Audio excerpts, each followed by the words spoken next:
21. To a Madras Disciple. 541 Dearborn Avenue, Chicago, 28 June 1894. Dear, the other day I received a letter from Gigi, Mysore. Gigi unfortunately thinks that I am all-knowing, else he would have written his Canary's address on the top of the letter more legibly. Then again, it is a great mistake to address me letters to any other place but Chicago.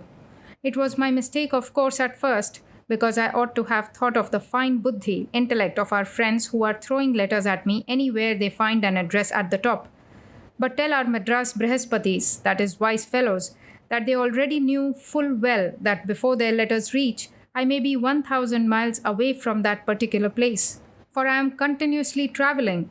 In Chicago, there is a friend whose house is my headquarters. Now, as to my prospects here, it is well nigh zero.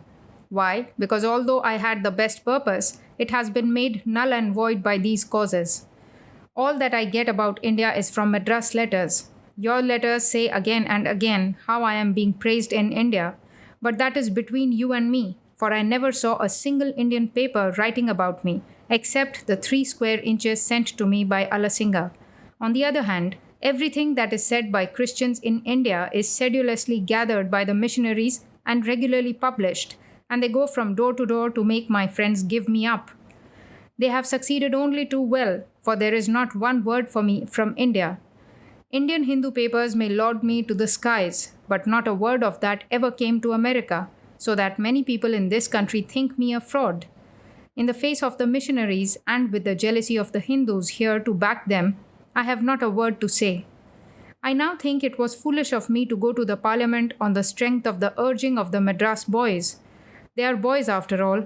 Of course, I am eternally obliged to them, but they are after all enthusiastic young men without any executive abilities. I came here without credentials. How else to show that I am not a fraud in the face of the missionaries and the Brahmo Samaj? Now I thought nothing so easy as to spend a few words. I thought nothing would be so easy as to hold a meeting of some respectable persons in Madras and Calcutta and pass a resolution thanking me and the American people for being kind to me and sending it over officially, that is through the secretary of the function to America, for instance, sending one to Dr. Barrows and asking him to publish it in the papers and so on, to different papers of Boston, New York, and Chicago. Now, after all, I found that it is too terrible a task for India to undertake. There has not been one voice for me in 1 year, and everyone against me, for whatever you may say of me in your homes, who knows anything of it here? More than 2 months ago, I wrote to Alasinga about this. He did not even answer my letter. I am afraid his heart has grown lukewarm. So you must first think of that and then show this letter to the Madras people. On the other hand, my brethren foolishly talk nonsense about Keshab Sen, and the Madrasis, telling the Theosophists anything I write about them, are creating only enemies. Oh, if only I had one man of some true abilities and brains to back me in India. But his will be done. I stand a fraud in this country. It was my foolishness to go to the parliament without any credentials, hoping that there would be many for me. I have got to work it out slowly. On the whole, the Americans are 1,000,000 times nobler than the Hindus, and I can work more good here than in the country of the ingrate and the heartless. After all, I must work my karma out. So far as pecuniary circumstances go, I am all right and will be all right. The number of Theosophists in all America is only 625 by the last census. Mixing up with them will smash me in a minute rather than help me in any way. What nonsense does Alasinga mean by my going to London to see Mr. Old, etc.? Fool! The boys there don't know what they are talking, and this pack of Madras babies cannot even keep a counsel in their blessed noodles. Talk nonsense all day, and when it comes to the least business, they are nowhere. Boobies, who cannot get up a few meetings of 50 men each and send up a few empty words only to help me, talk big about influencing the world. I have written to you about the phonograph. Now there is here an electric fan costing $20 and working beautifully. The battery works 100 hours and then can be replenished at any electric plant. Goodbye, I have had enough of the Hindus.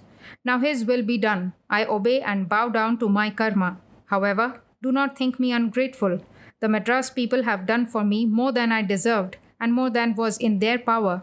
It was my foolishness, the forgetting for a moment that we Hindus have not yet become human beings, and giving up for a moment my self reliance and relying upon the Hindus, that I came to grief. Every moment I expected something from India. No, it never came. Last 2 months, especially, I was in torture at every moment. No, not even a newspaper from India. My friends waited month after month. Nothing came, not a voice.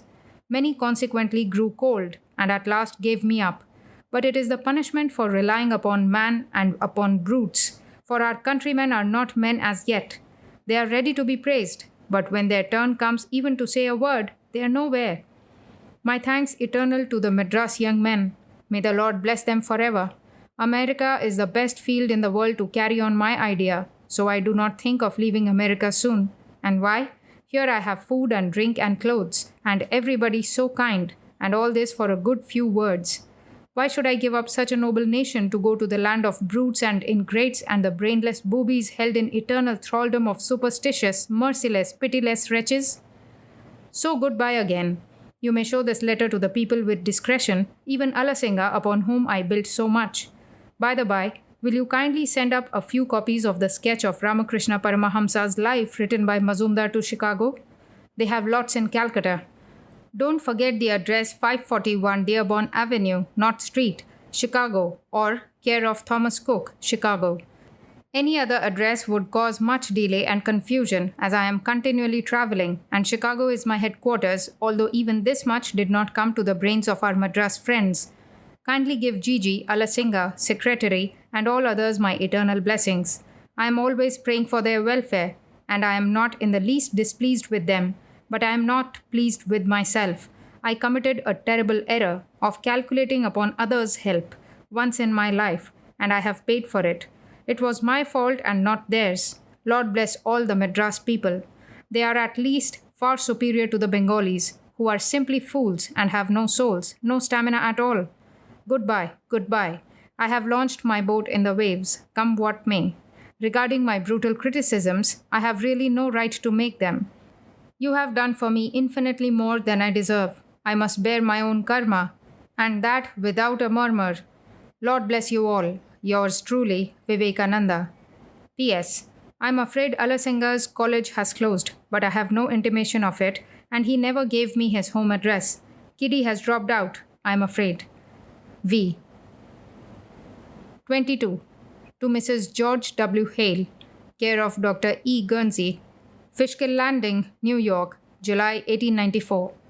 Dear Mother, I came yesterday to this place and shall remain here a few days.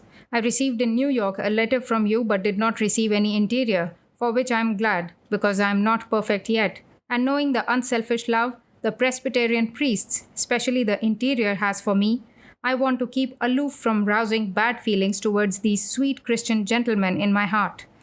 Our religion teaches that anger is a great sin, even if it is righteous. Each must follow his own religion. I could not for my soul distinguish ever the distinction between religious anger and commonplace anger, religious killing and commonplace killing, religious slandering and irreligious, and so forth. Nor may that fine ethical distinction ever enter into the ethics of our nation.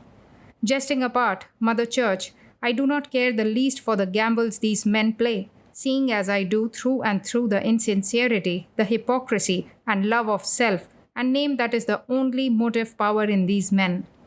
As to the photographs, the first time the babies got a few copies, and the second time you brought a few copies. You know they are to give 50 copies in all. Sister Isabel knows better than I. With my sincerest love and respects for you and Father Pope, I remain yours, Vivekananda. P.S. How are you enjoying the heat? I am bearing the heat very well here. I had an invitation to Swampscott on the sea from a very rich lady whose acquaintance I made last winter in New York, but I declined with thanks. I am very careful not to take the hospitality of anybody here, especially the rich. I had a few other invitations from some very rich people here. I refused. I have by this time seen the whole business through. Lord bless you and yours, Mother Church, for your sincerity. Oh, it is so rare in this world. Yours affectionately, V.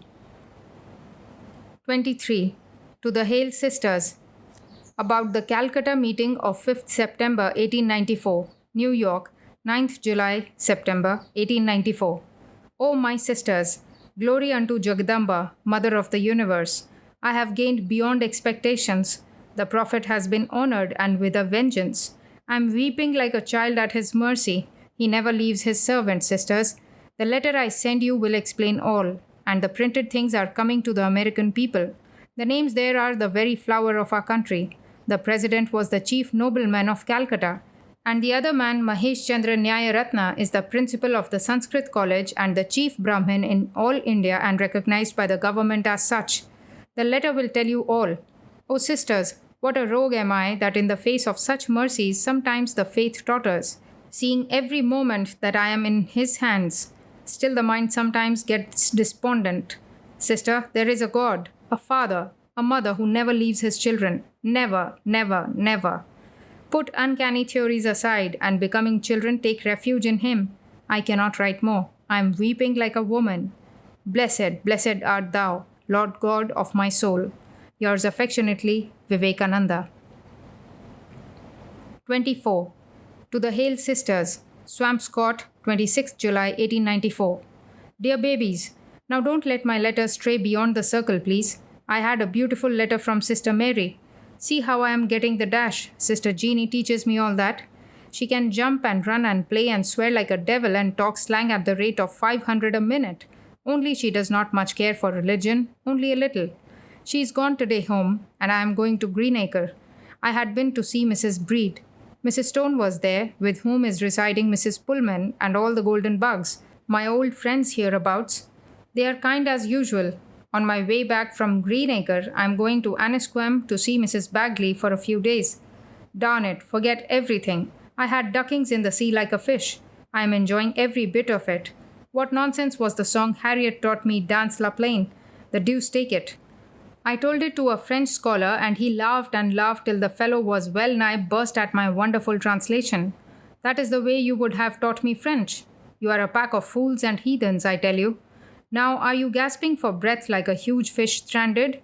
I am glad that you are sizzling. Oh, how nice and cool it is here, and it is increased 100-fold when I think about the grasping, sizzling, boiling, frying 4 old maids. And how cool and nice I am here. Woo! Miss Phillips has a beautiful place somewhere in New York State. Mountain, lake, river, forest, all together. What more? I am going to make a Himalayas there and start a monastery as sure as I am living.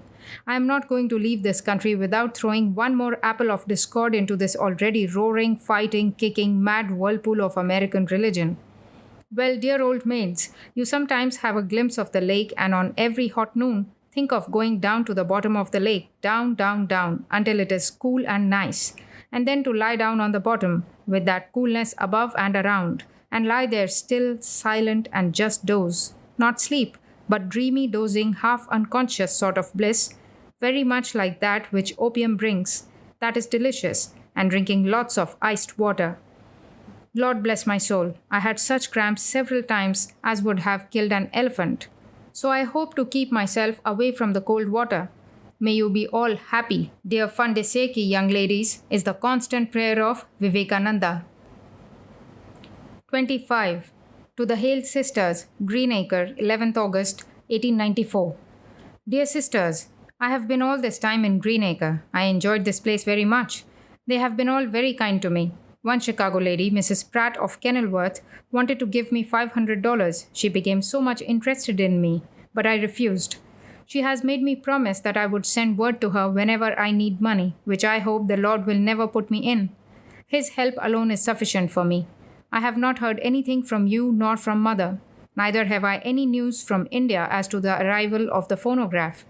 If there was anything in my letter to you which was offensive, I hope you all know that I meant everything in love. It is useless to express my gratitude to you for your kindness. Lord bless you and shower his choicest blessings on you and those you love. To your family I am ever, ever beholden. You know it. You feel it.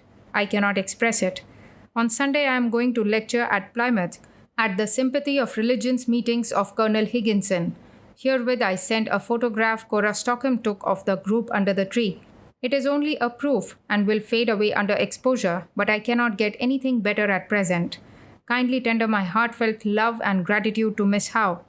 She has been so kind to me. I do not need anything at present. I shall be very glad to let you know if I need anything. I think I am going to Fishkill from Plymouth, where I will be only a couple of days. I will write you again from Fishkill. Hope you are all happy, or rather, I know you are. Pure and good souls can never be unhappy. I shall have a very nice time the few weeks I am here. I will be in New York next fall. New York is a grand and good place. The New York people have a tenacity of purpose unknown in any other city.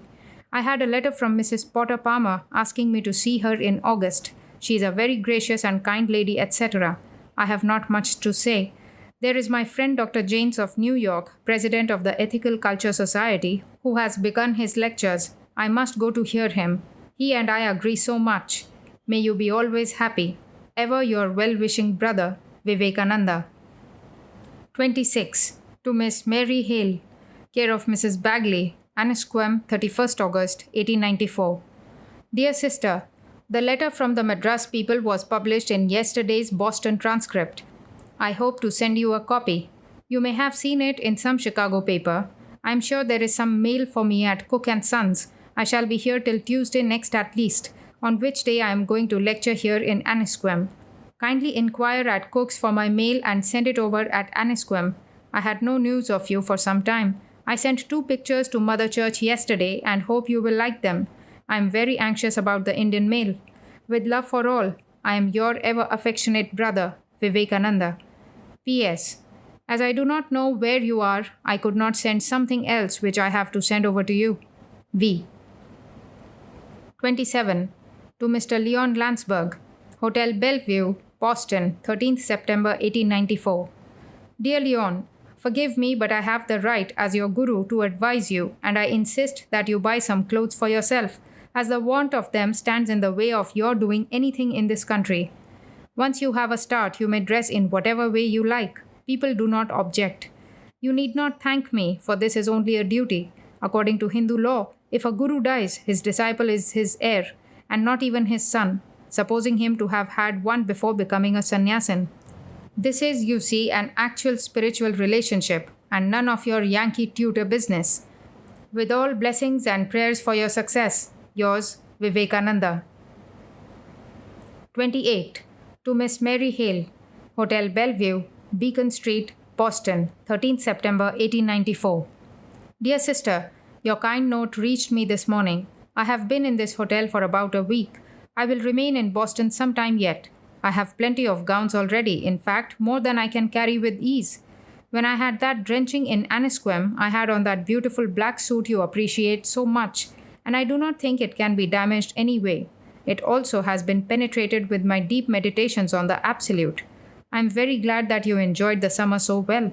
As for me, I am vagabondizing. I was very much amused the other day at reading Abe Hugh's description of the vagabond lamas of Tibet, a true picture of our fraternity.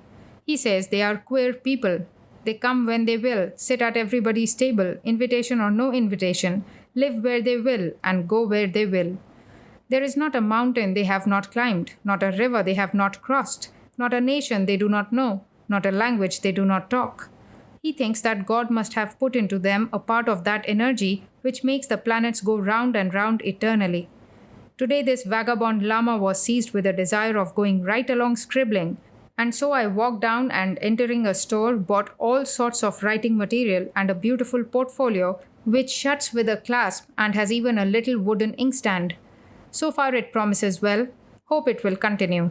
Last month I had mail enough from India and I am greatly delighted with my countrymen at their generous appreciation of my work. Good enough for them. I cannot find anything more to write. Professor Wright, his wife, and children were as good as ever. Words cannot express my gratitude to them. Everything so far is not going bad with me except that I had a bad cold. Now I think the fellow is gone. This time I tried Christian Science for insomnia and really found it worked very well. Wishing you all happiness, I remain ever your affectionate brother, Vivekananda. P.S. Kindly tell mother that I do not want any coat now. 29. To Sri Haridas Viharidas Desai, Chicago, September 1894. Dear Divanji Sahib, your kind letter reached long ago, but as I had not anything to write, I was late in answering. Your kind note to G.W. Hale has been very gratifying, as I owed them that much.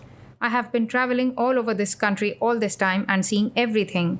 I have come to this conclusion that there is only one country in the world which understands religion. It is India.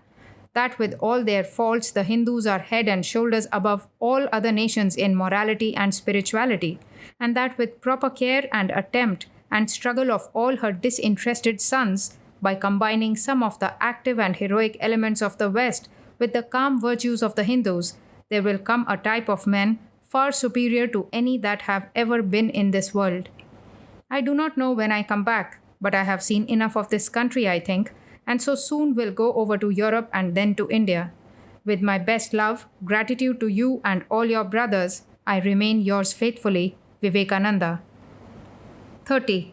To Sri Haridas Viharidas Desai, Chicago, September 1894. 3. Dear Divanji Sahib, very kind of you to send up a man inquiring about my health and comfort. But that's quite of a piece with your fatherly character. I'm all right here. Your kindness has left nothing more to be desired here. I hope soon to see you in a few days. I don't require any conveyance while going down. Descent is very bad, and the ascent is the worst part of the job. That's the same in everything in the world. My heartful gratitude to you. Yours faithfully, Vivekananda.